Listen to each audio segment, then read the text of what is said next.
हमारे प्रिय श्रोताओं, आज हम आपको सुनाएंगे संतोषी माता के व्रत की कथा। संतोषी माता को हिंदू धर्म में संतोष, सुख, शांति और वैभव की माता के रूप में पूजा जाता है। धार्मिक मान्यताओं के अनुसार माता संतोषी भगवान श्री गणेश की पुत्री है। संतोष हमारे जीवन में बहुत जरूरी है। संतोष ना हो तो इंसान मानसिक और शारीरिक तौर पर बेहद कमजोर हो जाता है। संतोषी माँ हमें संतोष दिला हमारे जीवन में खुशियों का प्रवाह करती है। माता संतोषी का व्रत पूजन करने से धन, विवाह, संतान आदि भौतिक सुखों में वृद्धि होती है। यह व्रत शुक्ल पक्ष के प्रथम शुक्रवार से शुरू किया जाता है। तो आइए सुनते हैं संतोषी माता की व्रत कथा। एक बुढ़िया थी जिसके 7 बेटे थे। उनमें से 6 कमाते थे और एक ना कमाने वाला था। वह बुढ़िया उन 6 को अच्छी रसोई बनाकर बड़े प्रेम से खिलाती, पर 7वें को बचा कुचा झूठन खिलाती थी। परंतु वह भोला था, अतः मन में कुछ भी विचार नहीं करता था। एक दिन वह अपनी पत्नी से बोला, देखो मेरी माता को मुझसे कितना प्रेम है। उसने कहा, वह तुम्हें सभी की झूठन खिलाती है, फिर भी तुम ऐसा कहते हो। चाहे तो तुम समय आने पर देख सकते हो। एक दिन बहुत बड़ा त्योहार आया। बुढ़िया ने 7 प्रकार के भोजन और चूरमे के लड्डू बनाए। 7वां लड़का यह बात जांचने के लिए सिर दुखने का बहाना करके पतला कपड़ा ओढ़कर सो गया और देखने लगा। माँ ने उनको बहुत अच्छे आसनों पर बिठाया और 7 प्रकार के भोजन और लड्डू परोसे। वह उन्हें बड़े प्रेम से खिला रही है। जब वह 6 उठ गए तो माँ ने उनकी थालियों से जूठन इकट्ठी की और उनसे एक लड्डू बनाया। फिर वह 7वें लड़के से बोली, अरे रोटी खा ले। वह बोला, माँ मैं भोजन नहीं करूँगा, मैं तो परदेश जा रहा हूँ। माँ ने कहा, कल जाता है तो आज ही चला जा। वह घर से निकल गया। चलते समय उसे अपनी पत्नी की याद आई जो गौशाला में कंडे थाप रही थी। वह बोला, हम विदेश को जा रहे हैं, आएंगे कछुकाल, तुम रहियो संतोष से, धर्म अपनो पाल। इस पर उसकी पत्नी बोली, जाओ पिया आनंद से, हमारी सोच हटाए। राम भरोसे हम रहे, ईश्वर तुम्हें सहाय। देहु निशानी आपनी, देख धरू मैं धीर, सुधी हमारी ना बिसारियो, रखियो मन गंभीर। इस पर वह लड़का बोला, मेरे पास कुछ नहीं है, यह अंगूठी है, सो ले और मुझे भी अपनी कोई निशानी दे दे। वह बोली, मेरे पास क्या है, यह गोबर भरे हाथ है। यह कहकर उसने उसकी पीठ पर गोबर भरे हाथ की थाप मार दी। वह लड़का चल दिया। ऐसा कहते हैं, इसी कारण से विवाह में पत्नी पति की पीठ पर हाथ का छापा मारती है।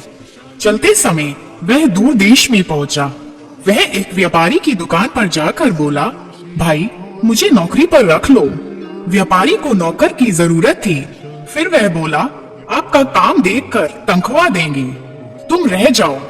वह सवेरे 7 बजे से रात के 12 बजे तक नौकरी करने लगा। थोड़े ही दिनों में सारा लेन देन और हिसाब किताब करने लगा। सेठ के 7-8 नौकर चक्कर खाने लगे। सेठ ने उसे 2-3 महीने में आधे मुनाफे का हिस्सेदार बना दिया। 12 वर्ष में वह नामी सेठ बन गया और उसका मालिक उसके भरोसे काम छोड़कर कहीं बाहर चला गया। उधर उसकी औरत को सास और जेठानियां बड़ा कष्ट देने लगी।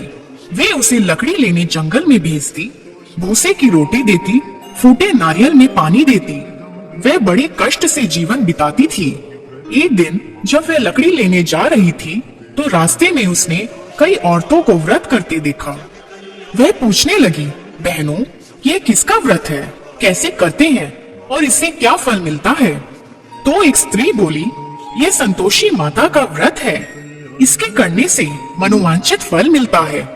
इससे गरीबी, मन की चिंताएं, राज के मुकदमे, कलह, रोग नष्ट होते हैं और संतान, सुख, धन, प्रसन्नता, शांति, मन पसंद वर मिलते हैं और बाहर गए हुए पति के दर्शन होते हैं। उसने उसे व्रत करने की विधि बता दी। उसने रास्ते में सारी लकड़ियां बेच दी। वह गुड़ और चना ले लिया। उसने व्रत करने की तैयारी की। उसने सामने एक मंदिर देखा तो पूछने लगी, यह मंदिर किसका है? वह कहने लगी, यह संतोषी माता का मंदिर है।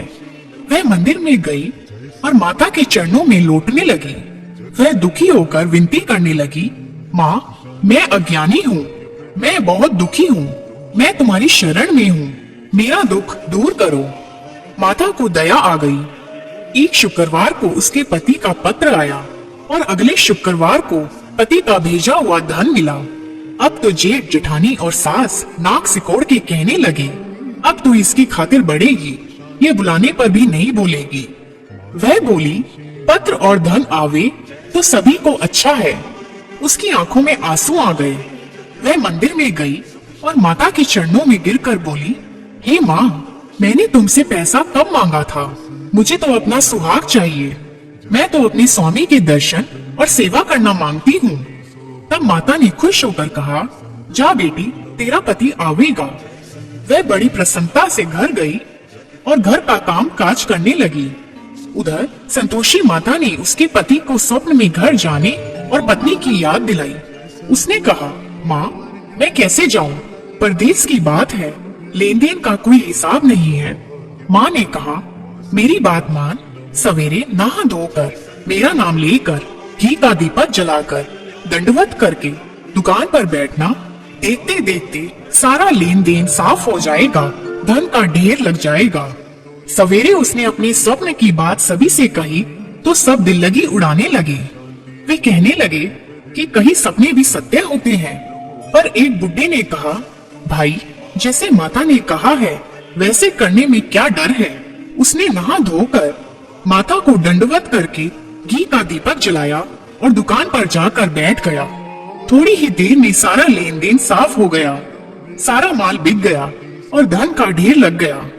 वह खुश हुआ और घर के लिए गहने और सामान वगैरह खरीदने लगा। वह जल्दी ही घर को रवाना हो गया।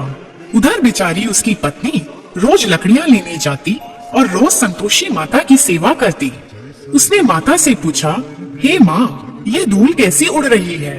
माता ने कहा, तेरा पति आ रहा है, तू लकड़ियों के 3 बोझ बना ले। एक नदी के किनारे रख, एक यहाँ रख और तीसरा अपने सिर पर रख ले। तेरे पति के दिल में उस लकड़ी के गट्ठे को देखकर मोह पैदा होगा। जब वह वहाँ रुककर नाश्ता पानी करके घर आएगा तब तू आवाजें लगाना, सासू जी, लकड़ियों का गट्ठा लो, भूसे की रोटी दो और नारियल के खोपड़ी में पानी दो। आज मेहमान कौन आया है? इसने माँ के चरण छुए और उसके कहे अनुसार सारा कार्य किया। वह तीसरा गट्ठर देकर घर गई और चौक में डालकर कहने लगी, सासू जी, लकड़ियों का गट्ठर लो, भूसे की रोटी दो, नारियल के खोपड़े में पानी दो। आज मेहमान कौन आया है? यह सुनकर सास बाहर आकर कपट भरे वचनों से उसके दिए हुए कष्टों को भुलाने के लिए कहने लगी, बेटी, तेरा पति आया है, आ, मीठा भात और भोजन कर और गहने कपड़े पहन। अपनी माँ के ऐसे वचन सुनकर उसका पति बाहर आया और अपनी पत्नी के हाथ में अंगूठी देखकर व्याकुल हो उठा। उसने पूछा, ये कौन है? माँ ने कहा, ये तेरी बहू है। आज 12 बरस हो गए। ये दिन भर घूमती फिरती है, कामकाज करती नहीं है, तुझे देखकर नखरे करती है। वह बोला, ठीक है, मैंने तुझे और इसे देख लिया है, अब मुझे दूसरे घर की चाबी दे दो, मैं उसमें रहूंगा। माँ ने कहा, ठीक है, जैसे तेरी मर्जी। और उसने चाबियों का गुच्छा पटक दिया। उसने अपना सामान तीसरी मंजिल के ऊपर के कमरे में रख दिया। एक ही दिन में वे राजा के समान ठाट बाट वाले बन गए। इतने में अगला शुक्रवार आया। बहू ने अपने पति से कहा, मुझे संतोषी माता के व्रत का उद्यापन करना है। वह बोला, बहुत अच्छा, खुशी से कर ले। जल्दी ही उद्यापन की तैयारी करने लगी। उसने जेठ के लड़कों को जीमने के लिए कहा। उन्होंने मान लिया।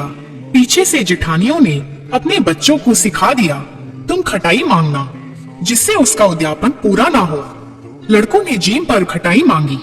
बहू कहने लगी, भाई, खटाई किसी को नहीं दी जाएगी, यह तो संतोषी माता का प्रसाद है। लड़के खड़े हो गए और बोले, पैसा लाओ। वह बोली, कुछ ना समझ सकी, उनका क्या भेद है। उसने पैसे दे दिए और वे इमली की खटाई मंगा कर खाने लगी।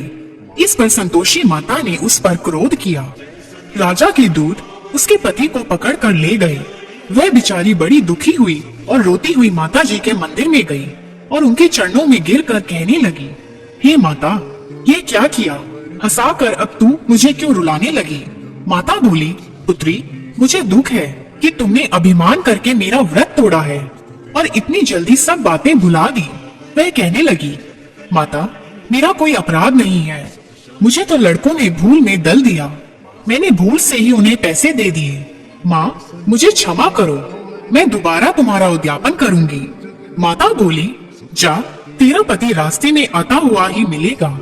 उसे रास्ते में उसका पति मिला। उसके पूछने पर वह बोला, राजा ने मुझे बुलाया था, मैं उससे मिलने गया था। वे फिर घर चले गए। कुछ ही दिन बाद फिर शुक्रवार आया। वह दोबारा पति की आज्ञा से उद्यापन करने लगी। उसने फिर जेठ की लड़कों को बुलावा दिया। जेठानियों ने फिर वही बात सिखा दी। लड़के भोजन की बात पर फिर खटाई मांगने लगे। उसने कहा, खटाई कुछ भी नहीं मिलेगी, आना हो तो आओ। यह कहकर वह ब्राह्मणों के लड़कों को लाकर भोजन कराने लगी। उसके बाद उसने उन्हें दक्षिणा दी। संतोषी माता उस पर बेहद खुश हुई। माता की कृपा से 9वें मास में उसके एक चंद्रमा के समान सुंदर पुत्र हुआ। अपने पुत्र को लेकर वह रोजाना मंदिर जाने लगी। एक दिन संतोषी माता ने सोचा कि यह रोज यहाँ आती है, आज मैं इसके घर चलूं, इसका सासरा देखूं। यह सोचकर उसने एक भयानक रूप बनाया।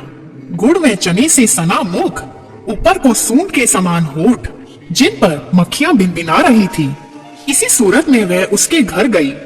देहली में पांव रखते ही उसकी सास बोली, देखो, कोई डाकिन आ रही है, इसे भगाओ, नहीं तो किसी को खा जाएगी।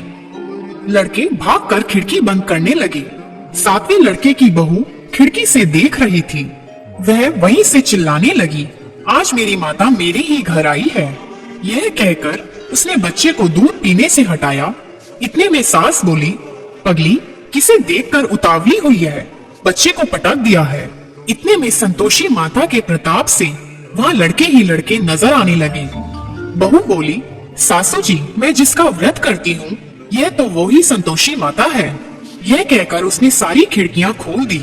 सबने संतोषी माता के चरण पकड़ लिए और विनती कर कहने लगे, हे माता, हम मूर्ख हैं, अज्ञानी हैं, पापिनी हैं। तुम्हारे व्रत की विधि हम नहीं जानते। तुम्हारा व्रत भंग कर हमने बहुत बड़ा अपराध किया है। हे जगत माता, आप हमारा अपराध क्षमा करें। इस पर माता खुश हुई। जिस प्रकार संतोषी माता ने बहू को फल दिया, वैसा ही फल सब माता को दें। तो आइए संतोषी माता के व्रत की पूजन विधि सुनते हैं। सुख सौभाग्य की कामना से माता संतोषी के 16 शुक्रवार तक व्रत किए जाने का विधान है। सूर्योदय से पहले उठकर घर की सफाई इत्यादि पूर्ण कर लें। स्नान आदि के बाद घर में किसी सुंदर व पवित्र जगह पर माता संतोषी की प्रतिमा या चित्र स्थापित करें। माता संतोषी के सन्मुख एक कलश जल भर कर रखें। कलश के ऊपर एक कटोरा भरकर गुड़ में चना रखें। माता के समक्ष एक घी का दीपक जलाएं। माता को फूल, सुगंधित गंध, नारियल, लाल वस्त्र या चुनरी अर्पित करें। माता संतोषी को गुड़ व चने का भोग लगाएं। संतोषी माता की जय बोलकर माता की कथा आरंभ करें। व्रत करने वाले को श्रद्धा और प्रेम से व्रत करना चाहिए। और हाँ, एक अवश्य बात, इस दिन व्रत करने वाली स्त्री पुरुष को ना ही खट्टी चीजें हाथ लगानी चाहिए और ना ही खानी चाहिए।